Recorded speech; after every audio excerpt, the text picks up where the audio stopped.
All right, so get ready because we are going deep today. Deep. Yeah. Into Osho's The Secret of Secrets, Vol 1. Why? This book, Yeah. it's packed with these practices that were once like super secret. Right. They were only shared, in whispers between masters and their like closest students. It's a mystery schools. Yeah, exactly. Mhm. Kind of like ancient atomic secrets Ooh. with the power to, Wow. spark an inner explosion. I like that. Yeah. That's a good one. Makes you think. It does. It really does. Why were these teachings kept Yeah. secret for so long? Right. Why? Why the secrecy? Yeah. And why is Osho like, okay, Yeah. now's the time to Yeah. reveal them, Yeah. What's going on? Well, I think he's saying that these practices they're really powerful, Mm-hmm. but they could also be dangerous Right. if they're Yeah. misunderstood or misused. Like you could really mess yourself up. You could, and Mm. he tells this story. Yeah. Yeah, about the guy on his deathbed. Right. Yeah, the guy who's like, oh my God, I never really lived. Right. It's like he was just Sleepwalking through life. sleepwalking through life. Yeah. And then all of a sudden it's like, oh, It's too late. yeah. Yeah. That's a powerful story. So powerful, right? It makes you think about how, Yeah. how do we actually, are we just going through the motions, Right. Are Are we on autopilot? Totally. Mm. And it makes me think, Yeah. it's not just about, our everyday stuff. It's No. how are we going to face death? Exactly. Yeah. Exactly. Yeah, The big stuff. the big stuff. And, that's what leads us to what one of Osho's main ideas Okay. from The Secret of Secrets. Okay. This idea of conscious living and dying Okay. by bringing awareness Mm-hmm. to every experience, Okay. like joy, anger, sadness, Yeah. even death. Even death. We tap into this transformative power. Oh, wow. Yeah, it's like Yeah. we become alchemists, Whew, I like that. turning ordinary experience into All right. the gold of awareness. The gold of awareness. Yeah. Okay, but how do we do that? Yeah. How do we actually bring awareness to every, Right, how do you bring awareness to brushing your teeth? to every moment? Yeah, Seems kind of overwhelming. overwhelming. It can, Yeah. but, that's where Okay. Lao Tzu comes in. Oh, okay. This idea of the watercourse way. Oh, the watercourse way. Yeah, you've heard that before. I have. Yeah, but Oh. what does that even mean? Okay, well, let's imagine, Yeah. a river flowing down a mountain. Okay. It's going over rocks and around bends. Mm-hmm.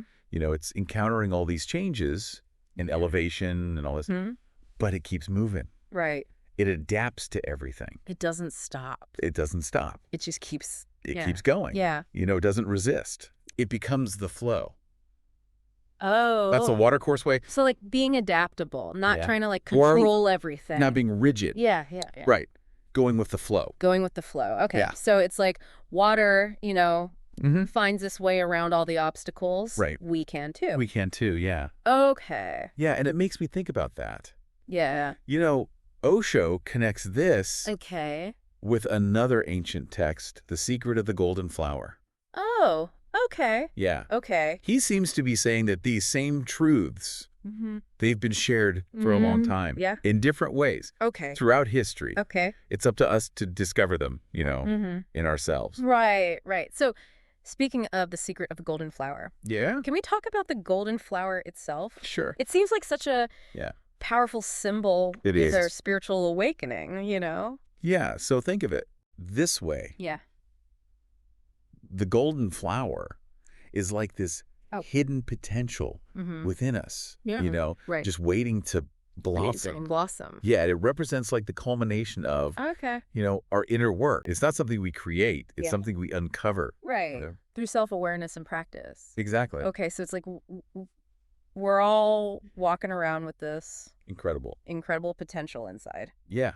And it's just It's waiting to bloom. the bloom. Yeah, and it's waiting for the right conditions. Okay, the right conditions. Yeah. What are those? Well, Osho talks about this idea Okay. of balancing our sun and moon energies. Okay, the sun and moon, all right. These represent the masculine and feminine Right. principles within us. Okay. Okay, so Kind of like, the animus and okay, hold on. Yeah. Back up for a second. Yeah. Those terms. Yeah. I've heard them before, Okay. but I'm not sure I really get them. Okay. Okay. Okay, I gotcha. Okay, so like the sun energy. Okay. It's like the active part of us, Mm-hmm. like outward focused, Okay. like the go-getter. Right, taking action. Yeah. Yeah. Okay, so what about the moon energy? So the moon energy Yeah. is more receptive, Okay. like inward focused, Mm-hmm. more intuitive. Okay, so it's not about being one or the other. No. It's about finding a balance. Yeah. Finding that Yeah. sweet spot. Right, so they can work together. Exactly. Yeah, like a dance. Oh, the dance. Yeah, where each partner moves Oh, with right, like right. grace and fluidity, Right. responding to each other. Okay, I like that. Yeah. Okay, but sometimes I feel like my inner critic Oh, yeah. is leading the dance. Yeah. I get caught up in self-doubt, Oh. all that stuff. Well, yeah. that's something that Osho Yeah. really addresses in The Secret of Secrets. Okay. He actually believes that doubt is a necessary step. What? Yeah. Doubt. Like, really? I always yeah. thought doubt was bad. It's easy to see it that way Yeah. because we get so many messages. Right, like, be confident. Right, exactly. Yeah. But Osho sees doubt as Ah. a sign of intelligence, Okay. like a willingness to question Okay. and explore. So instead of, like, shutting it down, Yeah. we should, like, embrace the doubt. Exactly. Doubt can be a really Yeah. powerful tool for growth. Okay. It helps us challenge Okay. our assumptions Right. and refine our understanding. Okay. So you can think of it like a crucible. Oh, a crucible. Yeah, where you're forging a Right. stronger, more resilient faith. Okay, so it's about refining our beliefs. Yeah. Through questioning and coming to a deeper understanding. Exactly. Yeah. That's rooted in our own experience. Right. Not just, Yeah. blind acceptance. Blind acceptance. Yeah. And as we cultivate this deeper understanding, Mm-hmm. we can start to see the world Yeah. in a new light. Okay. Osho talks about this in relation to beauty. Okay. He says that beauty isn't inherent in the objects themselves. Right. It's a quality of our awareness. He uses that example of like Yeah. dissecting a rose. Right. If you dissect a rose, Yeah. you won't find beauty Right. in its individual parts. Right. It comes from the whole. Okay. Yeah. So it's not like Yeah. contained in the object itself. Right. It emerges Right. from our connection Okay. to something beyond Okay. I get of it. the physical form. Okay. So when we connect with the essence, Mm. whether it's a flower Right. or a piece of music, Right. we experience its beauty. I'm starting to see how this all fits together. Yeah, yeah. It's about awareness. Right. It's about the watercourse way. It's about integrating our masculine and feminine. Yeah. And then we Yeah. can start to see beauty Yeah. that's all around us. Exactly. So- And it can get even more interesting. Okay, more interesting. When you bring in this concept of synchronicity Synchronicity. Oh, that Osho talks about. all right. So synchronicity suggests that Okay. seemingly unrelated events Okay. can actually resonate Yeah, okay. with our inner state. So it's not just our perception of beauty changing. It's like events Yeah. in our lives Right. are aligning. Yeah, aligning with our inner shifts. Exactly. Yeah. It's like the universe is mirroring back Right. what's happening inside. Okay, that's wild. It is. Okay, so as our inner world shifts, Yeah. the outer world reflects those changes. It does. Yeah. And Osho gives this. Example of music. Okay. Inspiring a desire to dance. Okay. It's like this simultaneous response. Okay. It's So it's not like, not cause and effect. right. It's like this Yeah. inner harmony. It is. It is. Okay. Yeah. But what about when those inner shifts bring up like Yeah. uncomfortable feelings? Yeah, yeah. Like loneliness? Loneliness, yeah. I'm like, that's scary. Well, that's a natural fear to have. Right. Especially, as you're deconstructing all those Yeah. familiar structures of the ego. Right. And Osho acknowledges this. Okay. He says, Yeah. it's a path to unity. So it's like that saying, Yeah. we're all alone together. Exactly. Yeah. We fear loneliness, Right. but we're never truly alone. Yeah, we're all connected. We are. Yeah. Okay, so it's about changing our perspective It is, yeah. on loneliness. Yeah. Like, it's not isolation. Right. It's an opportunity to connect To something greater. to something greater. Yeah. And I think this relates What do you- to his emphasis on sanya. It's like, Yeah. surrendering to a master's guidance Right. helps us kind of dissolve Yeah. those boundaries of the ego Right.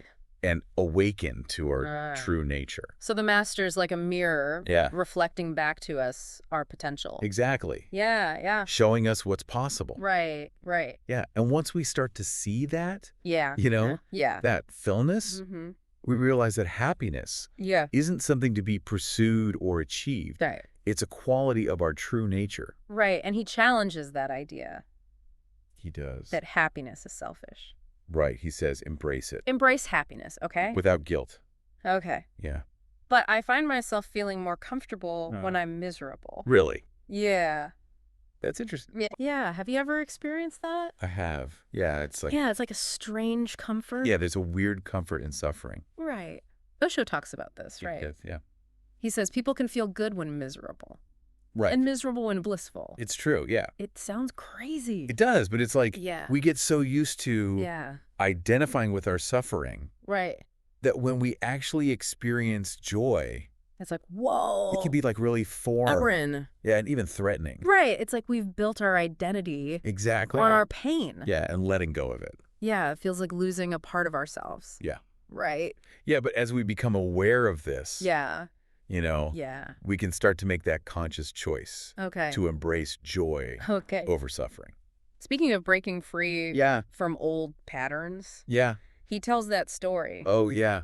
About that elderly couple. Yeah, the couple who goes to him for advice. Yeah. Yeah, and they're expecting. Right, about their love life. Right, some profound wisdom. Right. About lovemaking. Right, but he's like, just do it. Just do it, yeah. Just do it, okay? Emphasize the direct experience. Direct experience over the intellectual. Yeah, stop overthinking it. Stop overthinking it? And just live. Just live, okay. Yeah. But how does that relate to preparing for death? Right. Well, he uses that parable of the king and the jester, where the jester is like, you know, reminding him about death. Even on his birthday. Even on his birthday. Yeah, that's a little morbid. It is, but it's encouraging him to prepare. Right, to prepare. Yeah, yeah. So it's a reminder that life is finite. Mm-hmm. You know? Death is inevitable. Death is inevitable. Yeah. You know, it makes you think about how you're spending your time. Yeah, how am I spending my time? Right. Osho's saying that death isn't something to fear. Yeah, that's right. It's an opportunity to let go of the things to let go that no longer serve us. The things that no longer serve us. Yeah, both physically and psychologically. Right. And he uses that analogy. Yeah, the clothing. The clothing, yeah. Like shedding those layers. Yeah. To connect. To connect with our true essence. Yeah, exactly. Okay, so we're wearing all these costumes. Yeah. It's time to take them off. Take them off, yeah. And I remember he tells that story about Gurdjieff and his English lessons. Yeah. So Gurdjieff, the spiritual teacher, he was known for his unconventional methods. Right. He would give these English lessons, but he would intentionally like mess up the grammar. The grammar, the pronunciation. Yeah, he was trying to shake them up. Yeah, he was trying to get them to question their assumptions right. about language and learning. Break them free. So it's not just about questioning our beliefs. It's about questioning the systems and the structures. The systems that shape our thinking. Okay. And one of the biggest... The ego. The ego. He says the ego arises from the intersection of time and space. So as we become more present and we transcend the limitations of time and space, the ego dissolves. Okay. And that's where true freedom is. Okay. Okay. And he has this great metaphor. Okay. You know, he says we can live in the marketplace. Okay, in the marketplace. But create a Himalaya in our heart. So we can engage in the world, but still cultivate that inner peace. Yeah, it's about finding that balance between inner and outer. But how? Right. Yeah. Well, it's a challenge. Yeah, because we're bombarded. Yeah. By distractions all the time. And he talks about the present moment being so fleeting. Right. You know? It gets overshadowed by the past and future. It does, yeah. And he uses that image. Oh, yeah. Of Jesus on the Jesus between the two thieves. Right. The past and the future. Past and the future stealing our present. Stealing our present, yeah. That's heavy. It is. But what about surrendering to like a God? Yeah. You know, wouldn't that give us comfort and security? He contrasts that with this idea of surrendering to nothingness. Nothingness. He says that dissolving into nothingness is more liberating than surrendering to a personal God. That's pretty radical. It is. But what does he mean by nothingness? He's talking about, you know, the void, the emptiness that exists before all creation. And it's not like a terrifying emptiness. Right. It's a space of pure potential. Okay, so it's like the source of all that is. The source of all that is, yeah. Okay, that's pretty mind-bending. It is. Because it makes me think about what he calls... Metapsychology. Metapsychology. The psychology of the Buddhas. Can you explain that? Yeah, so metapsychology is about understanding our true nature of consciousness and energy. So it goes beyond Okay. traditional psychology, Right. which just focuses on the mind Right. and behavior Okay. to explore those deeper dimensions Okay. of our being. So it's about understanding Yeah. the source of our energy and how we can use it Right. for liberation. For liberation, yeah. And he draws on... The Secret of the Golden Flower. Okay. To explain the 3 elements of the elixir of life. Okay, the elixir of life, and those are... So we have seed water, Okay. which represents our primal energy. Okay. Spirit fire. Okay. Which represents our conscious mind. And thought earth, which represents our intuition. Okay, so those 3 have to be... In balance, yeah. Okay. For us to experience... Right, to experience wholeness. Yeah, wholeness and spiritual awakening. But what about the belief... Okay. That when we die... Yeah. We automatically merge... Right. With the universe. He actually challenges that. Really? Yeah. Okay. He says that the mind... Yeah. Can be a barrier... A barrier. Yeah, between the body and the soul. Even after death. Even after death. So just dying... Okay. Doesn't guarantee enlightenment? Guarantee enlightenment, okay. No, he really emphasizes... Right. That spiritual practice in this life is crucial for transcending the limitations of the mind and merging with the infinite. So we need to do the work now. Now, yeah. To prepare for that transition. To prepare. Okay. Yeah. Exactly. That makes sense. Yeah. Like we need to cultivate awareness and shed those layers Yeah. while we're still here. While we're still here. Yeah, to experience liberation. Right, exactly. That includes like transforming our understanding of love and surrender. He talks about surrender and love. Okay. Should be like a natural outpouring. Right, not a forced submission? Not a forced submission, no. It's about mutual respect. Mutual respect. Shared growth. Yeah. Allowing each person to blossom. Right. Yeah. This next part's a little controversial, but he talks about integrating sexuality into a holistic... Yeah, that's a pretty radical departure from traditional religious teachings. Right, like sex is bad.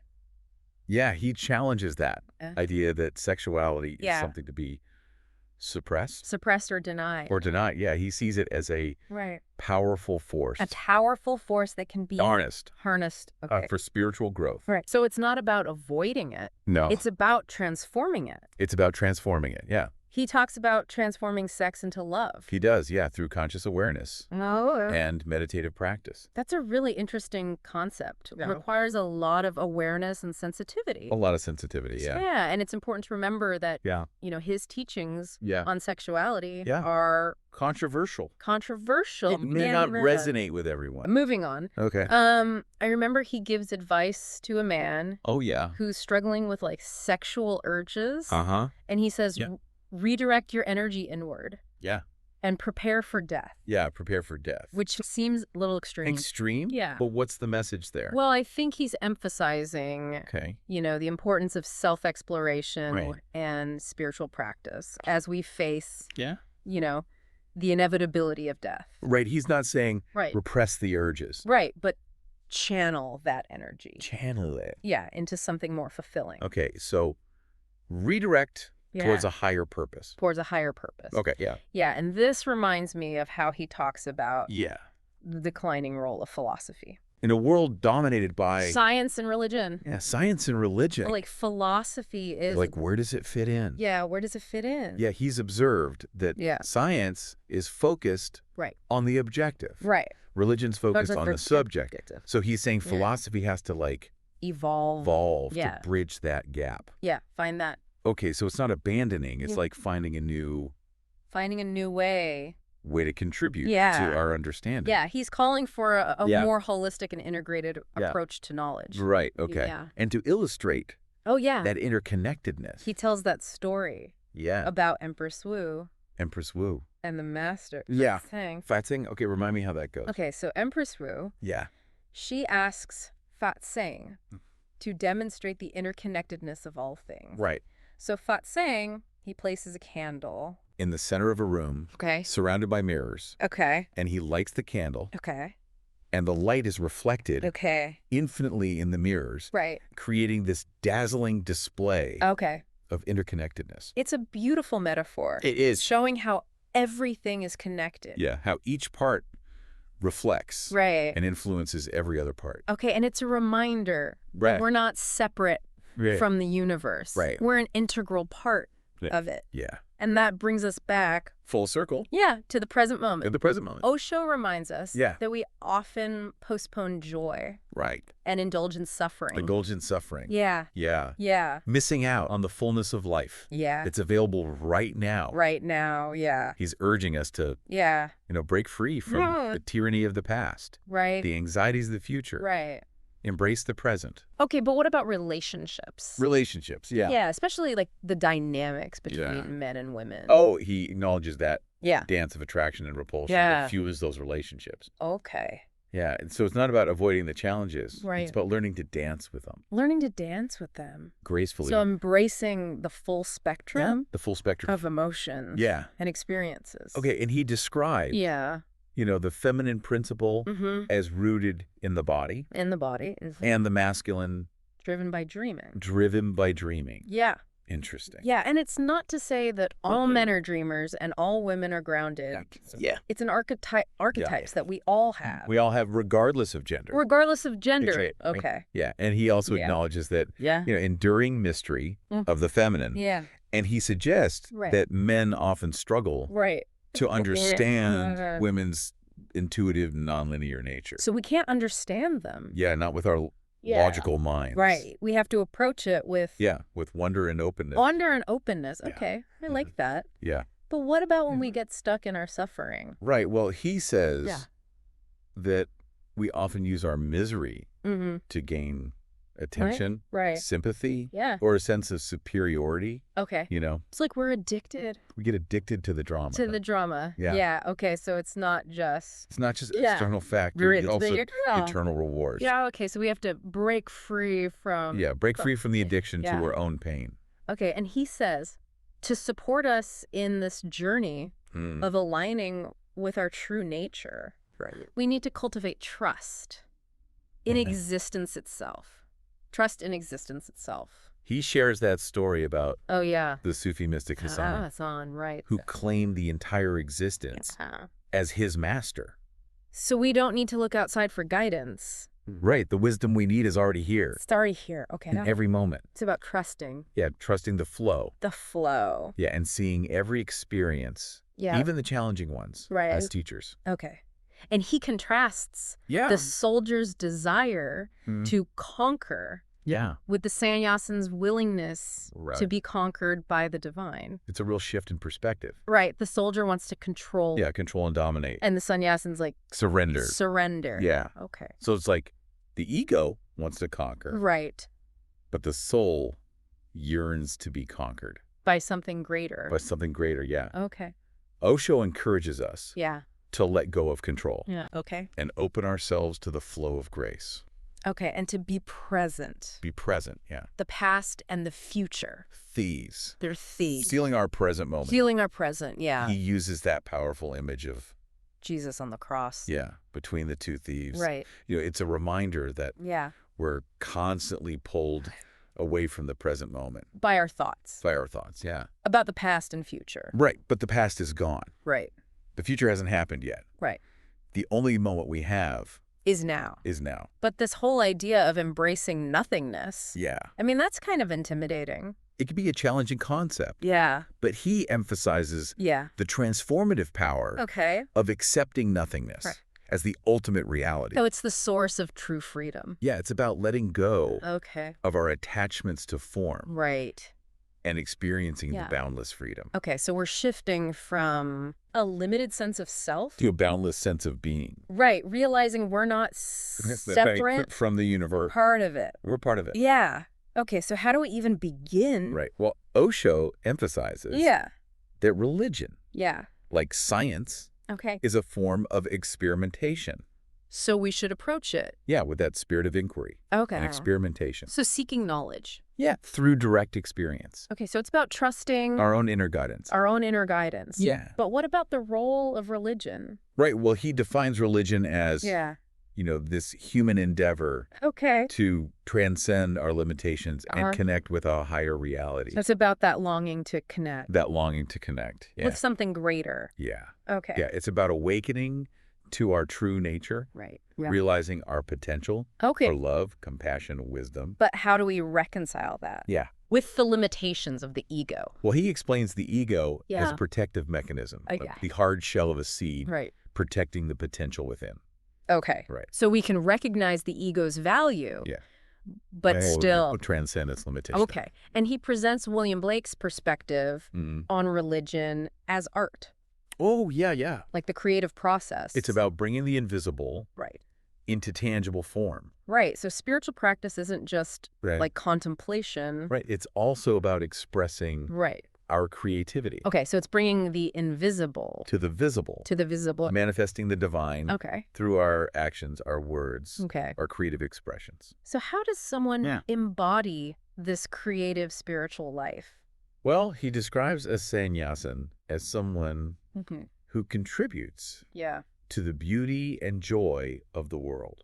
Enhancing life through their creative expression. So it's not about withdrawing from the world. It's about engaging. Engaging. Yeah. In a creative and transformative way. And he highlights the interconnectedness. The inner and outer light. Right. So the light that shines within us illuminates. Illuminates the entire universe. Okay. So we're not separate. We're all connected. We're all connected. But sometimes it feels like that light gets dimmed. Gets dimmed, by the challenges of daily life. And he tells that story. Oh, yeah. About Ignatius Loyola. Ignatius Loyola, yeah. Who believed in like 15 minutes. Yeah, 15 minutes of prayer. Of prayer. Could transform any situation. Okay, so carving out that time. Yeah, creating space for stillness. Right, and connecting with the divine. Yeah.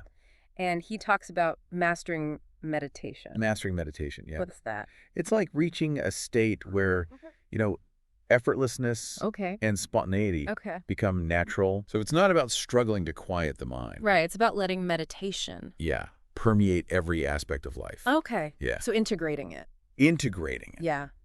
Not just a formal practice. Right. But a way of being. A way of being. Okay. Yeah. But what about doubt? Doubt, yeah. Doesn't that contradict? Well, he actually encourages us. It's a lighthearted illustration. It is. Of like conscious awareness. Yeah, and taking responsibility. Right, for our thoughts and actions. Exactly. So even small choices. Have consequences. Yeah. Okay, and speaking of choices. Yeah. Osho, he challenged authority. He did. A lot. And even his ashram was under scrutiny by the government. They tried to prevent filming? Yeah, they were afraid. Of his teachings. Of his teachings. Yeah, so it's a reminder. To question authority. Question authority, yeah. Seek truth for ourselves. Okay. And he wasn't afraid to critique. Yeah. The political climate? Yeah, he used that metaphor of... The three monkeys. The three monkeys, yeah. Right. Representing ignorance, corruption, silence. Yeah. He wasn't afraid to... Yeah, speak out. Speak out. Engage with the issues. So he was a spiritual teacher, but he was also... Grounded in the real world. Yeah. He believed that both traditions had valuable insights. Right. And that a truly enlightened future requires a synthesis. So embracing the richness. Yeah, embracing the richness. Both. Yeah, and he highlighted the liberating potential. The Tantra. Yeah. How does that fit in? Well, he saw Tantra as a path that embraces, the fullness of human experience. Okay, so he contrasted it with... Traditional yoga. Which he saw as more repressive. Right. Yeah. So transforming sexual energy. Into spiritual energy. Right. Yeah.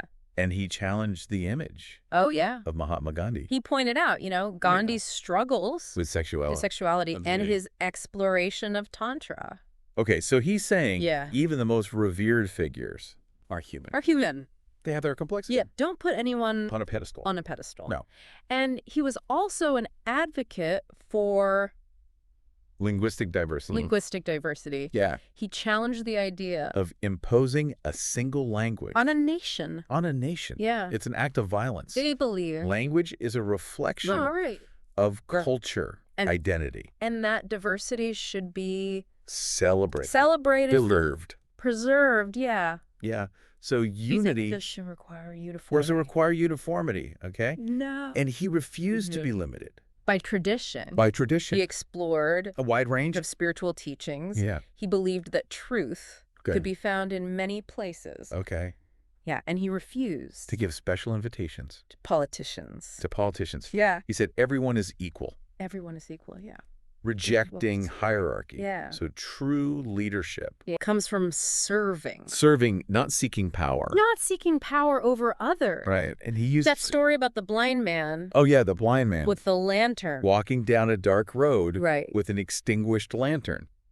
And when asked why he's carrying it. Yeah. He says it's for others. To see him. To see him so they don't bump into him. So true religion isn't about outward appearances. Outward appearances. Yeah. It's about inner transformation. It's about an inner transformation. That manifests. In our actions. Yeah, in our actions. Yeah. And he talks about contemplation. Contemplation, yeah. What does that mean? So he describes it as like a shift in perception. Yes. Where we focus on the gaps between thoughts. Right. Not the thoughts themselves. So it's not about stopping our thoughts. It's about being aware. Of the space between them. Right. So we're cultivating. The contemplative mind. Okay. Yeah. And he talks about. Gazing at the tip of the nose. What's that about?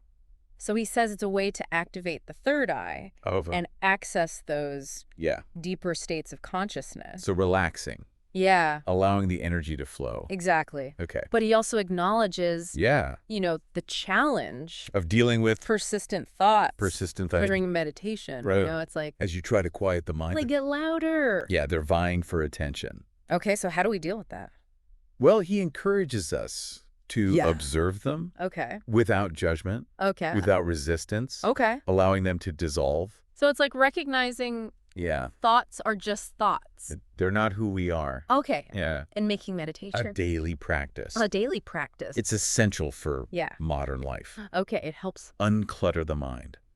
Unclutter. Digest experiences. Right. Maintain well-being. Okay, but he says... Don't suppress negative tendencies. Right, because it just gives them more power. Yeah, it's about bringing those shadow aspects to light. Right. So they can be transformed. Okay, and he intentionally used hierarchy in the ashram. To expose the game of hierarchy. Exactly. Yeah. Okay. So it's about recognizing that true power comes from within. Okay, and that story about Nagarjuna and the thief? Yeah, so Nagarjuna was this Buddhist master. Known for his detachment. From possessions. Right. And one day, a thief breaks into his hut. Breaks in. Expecting to find valuables. Yeah, but finds nothing. Nothing. Nagarjuna was just sitting there in meditation. Yeah. Totally unfazed. And the thief was so impressed. He becomes his disciple. Yeah. Wow. That's the power of presence. The power of presence. Yeah, it's amazing. It is amazing. And I think that's a good place to wrap up our deep dive into Osho's The Secret of Secrets. Yeah, lots to contemplate. Yeah. Thanks for joining us. And until next time, keep exploring, keep questioning, keep those inner flames burning bright.